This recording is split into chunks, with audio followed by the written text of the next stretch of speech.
आमलकी एकादशी को आंवला एकादशी भी कहते हैं। उस दिन रंग भरी एकादशी भी मनाई जाती है। यह एक ऐसा दिन है जब इस एकादशी को भगवान विष्णु के अलावा भगवान शिव और माता पार्वती की पूजा की जाती है। पंचांग के अनुसार आमलकी एकादशी का व्रत फाल्गुन माह के शुक्ल पक्ष की एकादशी तिथि को होता है। उस दिन व्रत रखते हैं और भगवान विष्णु की पूजा करते हैं। हालांकि उस दिन वाराणसी में रंग भरी एकादशी मनाई जाती है, जहां बाबा विश्वनाथ और माता गौरी को पूजा में गुलाल अर्पित किया जाता है। शिव और शक्ति नगर भ्रमण करते हैं।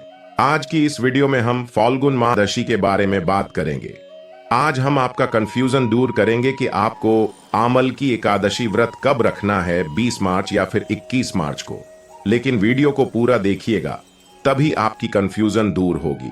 तो आज की वीडियो में हम जानेंगे कि आमल की एकादशी इतनी महत्वपूर्ण क्यों है और जानते हैं फाल्गुन मास शुक्ल पक्ष वर्ष 2024 फाल्गुन एकादशी व्रत के शुभ मुहूर्त के बारे में, पारण समय के बारे में, व्रत के नियमों के बारे में, पूजन विधि के बारे में, व्रत के दौरान क्या करना चाहिए, नहीं करना चाहिए, इस दिन किस चीज का दान करना चाहिए और इस दिन खास करके के किन बातों का ध्यान रखना चाहिए, एकादशी और द्वादशी तिथि कब से कब तक है, पूजा का शुभ समय क्या है, राहुकाल का समय क्या है, व्रत का पारण किस दिन करेंगे और किस चीज से करें, हरिवासर कब से कब तक है, सारी बातें आज की इस वीडियो में जानेंगे। तो आप अंत तक वीडियो में बने टेल्स में। दोस्तों, वीडियो शुरू करने से पहले एक बार पूरी श्रद्धा के साथ कमेंट सेक्शन में लिखें, जय श्री हरि विष्णु।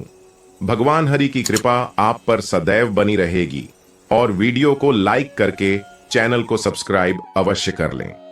दोस्तों, हिंदू धर्म में एकादशी व्रत को सबसे श्रेष्ठ माना जाता है, तभी तो इस व्रत का राजा कहा जाता है। एकादशी व्रत में भगवान विष्णु की पूजा की जाती है।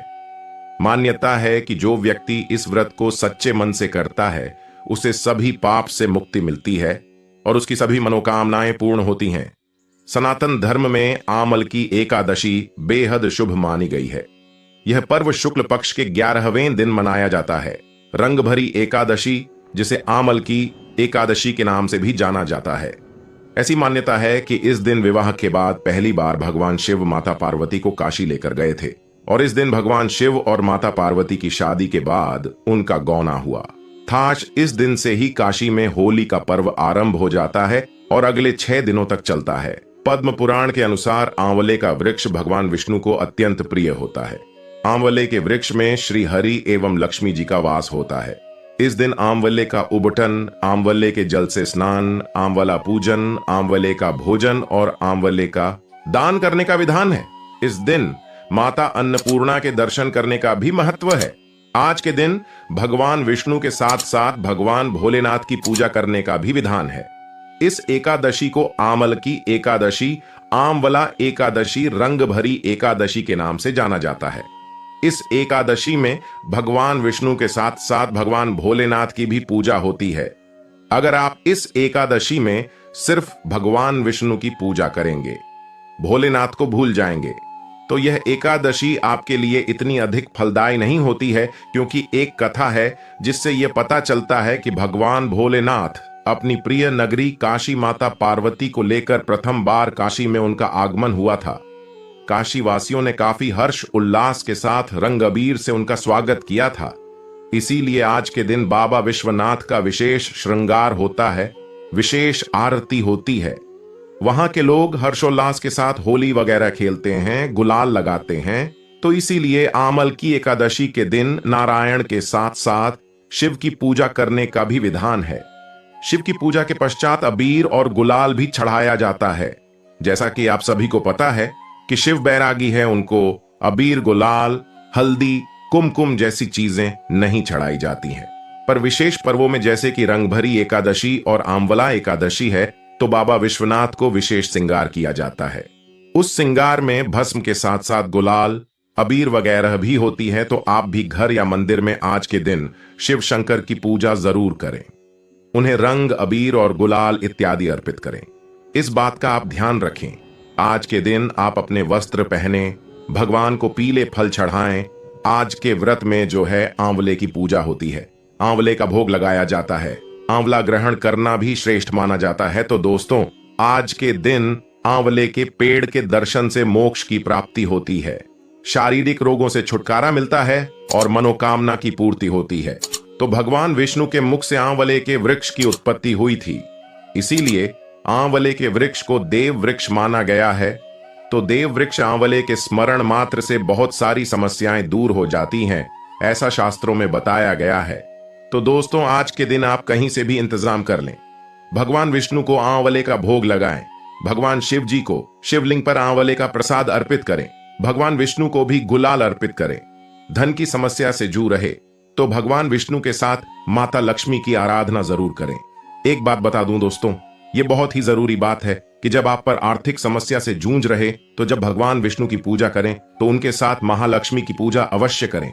ये बात अलग है कि जब आप तुलसी के साथ भगवान विष्णु की पूजा कर रहे हैं तो उस स्थिति में आप श्री लक्ष्मी मां का पूजन नहीं करेंगे। तो जब आप अकेले श्री हरि विष्णु का पूजन कर रहे हैं तो मां लक्ष्मी के साथ पूजन करेंगे तो आप उनके कृपा के पात्र होंगे। दोस्तों, कहा गया है कि एकादशी तिथि में अगर मां लक्ष्मी के साथ भगवान विष्णु की आराधना की जाए तो गरुड़ वाहिनी मां लक्ष्मी हमारे घर में साक्षात निवास करती है। अगर बहुत सारे लोगों के घर में बहुत सारे पैसे आते हैं परंतु वह पैसे बीमारियों में और बहुत सारे ऐसे कार्य होते हैं जो अनुचित होते हैं उनमें खर्च हो जाते हैं, तो उन्हें कहा जाता है उलूक वाहिनी लक्ष्मी। यानी कि जो पैसे आपके घर में आते हैं और वह शीघ्र ही खर्च हो जाते हैं तो उनको कहा जाता है, तो ऐसी लक्ष्मी को उल्लू वाहिनी लक्ष्मी कही जाती है।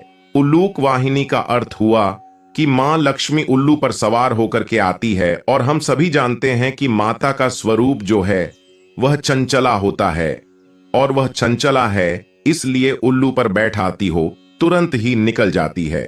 परंतु वही भगवान विष्णु के साथ जब आप उनकी आराधना करेंगे तो गरुड़ वाहिनी यानी भगवान विष्णु के साथ गरुड़ पर सवार होकर के गरुड़ वाहिनी यानी गरुड़ पर गरुड़ के वाहन पर सवार होकर भगवान विष्णु के साथ आएंगी और आपके घर में स्थायी लक्ष्मी चीर लक्ष्मी का वास होगा।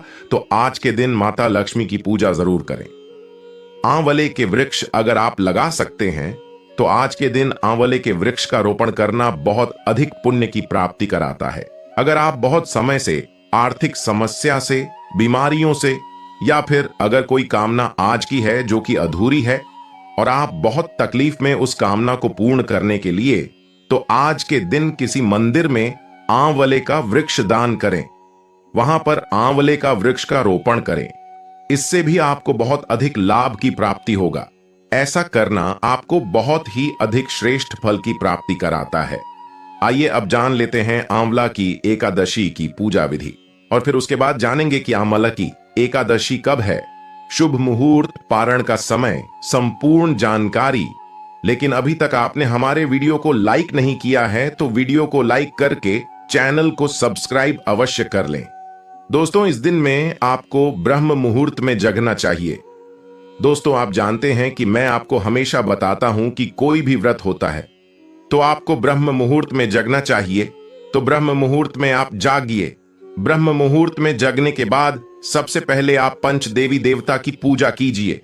यह प्रश्न आता है कि सबसे पहले क्या करें, तो पहले मंदिर में पूजा करें या फिर कि तुलसी मां की करें या सूर्य देव की आराधना करें।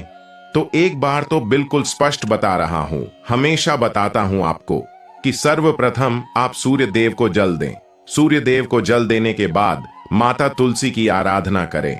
आपको अपने घर के मंदिर में जाकर के पंच देवी देवता की पूजा करने या फिर आप उनसे भी अधिक देवी देवता रखे हैं घर के मंदिर में तो आप उनकी पूजा आराधना करें। जिस प्रकार आप प्रतिदिन जो है पूजा करते हैं उसका पूजन कर लें। उसके बाद विशेष रूप से भगवान विष्णु की आराधना होती है। भगवान विष्णु को पीत वस्त्र धारण कराया जाता है और आज की एकादशी में आंवले का जरूर भोग लगाएं। बहुत सारी समस्याएं हो रही, आप लोग का कमेंट भी आ रहा है कि आंवला नहीं प्राप्त हो रहा है। आप लोगों को तो दोस्तों आंवले की कैंडी भी चढ़ा सकते हैं। आप आंवले का मुरब्बा भी हो जिसमें आपको पता हो कि वह साफ हो, शुद्ध हो, तो भगवान को उसको अर्पित कर सकते हैं। अगर आप चाहते हैं कि धन की समस्या आपके घर में आ रही है तो आंवले का जो फल होता है उसको अपने घर में वर्ष पर्यंत रखने से कभी धन की कमी नहीं होती है। तो अब अगर आप इस तरह से आंवले को रखेंगे तो वह सूख जाएगा, तो इसीलिए इसको मुरब्बा बना करके, और कम से कम आप 5 मुरब्बे को किसी एक डिब्बे में डालिए और उसको भूल जाइए आप घर में रखकर कि आपने आंवला रखा है।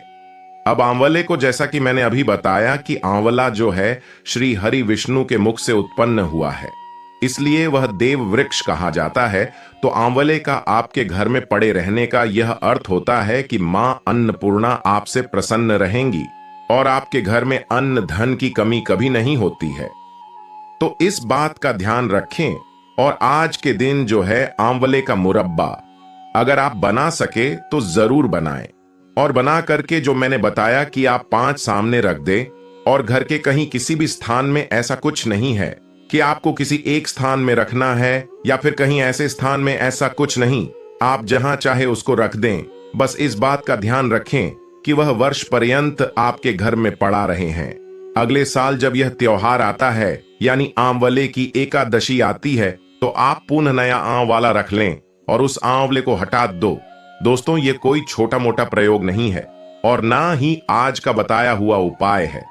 शास्त्रों में आंवले की महिमा बताते हुए यह बताया गया है कि आंवले का घर में पड़े रहने से भंडार जो है भरा रहता है। तो इस उपाय को आप कर लें। ऐसा नहीं है कि कोई नहीं कर पाएगा, आंवला आपको प्राप्त हो जाएगा। कुछ नहीं प्राप्त होता है तो आप आंवले की कैंडी भी चढ़ा सकते हैं। किसी भी रूप में आज भगवान को आंवला जरूर चढ़ाएं। इस बात का ध्यान रखें। तो मैं कह रहा था कि आपको भगवान विष्णु की पूजा आराधना करनी है। मैं हर एकादशी के व्रत में आपको यह बताता हूं कि भगवान विष्णु की पूजा किस प्रकार करनी चाहिए। तो उसी प्रकार जो है आप सर्वप्रथम संकल्प वगैरह ले लें। संकल्प लेने के बाद भगवान विष्णु की जैसे हो सके आप आराधना करें। जैसे हो सके का मेरा मतलब है कि जैसे आपके घर में फोटो है तो आप फोटो पर ही सारी चीजें अर्पित करें। भगवान को चढ़ाए, परंतु भगवान विष्णु का अगर आपने शालिग्राम रूप रखा हुआ है या फिर अगर आप भगवान विष्णु की धातु की जो मूर्ति आती है अगर आपने वह रखा हुआ है तो आप उस पर अभिषेक जरूर करें। अभिषेक पंचामृत अभिषेक आपको जरूर करना है। पंचामृत के बारे में आप सभी जानते, मैं अक्सर वीडियो में बताती रहता हूं। दूध, दही, घी, शक्कर और शहद, इस पर कभी चीजों से भगवान का अभिषेक आज के दिन करना चाहिए और इसे करने से बहुत सारी हमारी तकलीफ दूर हो जाती है। इस प्रकार आपने भगवान विष्णु को अभिषेक करा। अभिषेक करने के बाद, आरती करने के बाद उनको अच्छी प्रकार से स्वच्छ जल से स्नान कराएं। फिर उन्हें किसी साफ वस्त्र से साफ कर लें और फिर उन्हें वस्त्र धारण कराएं। वस्त्र धारण करा करके भोग लगाएं। धूप, दीप, अगरबत्ती जरूर जलाएं।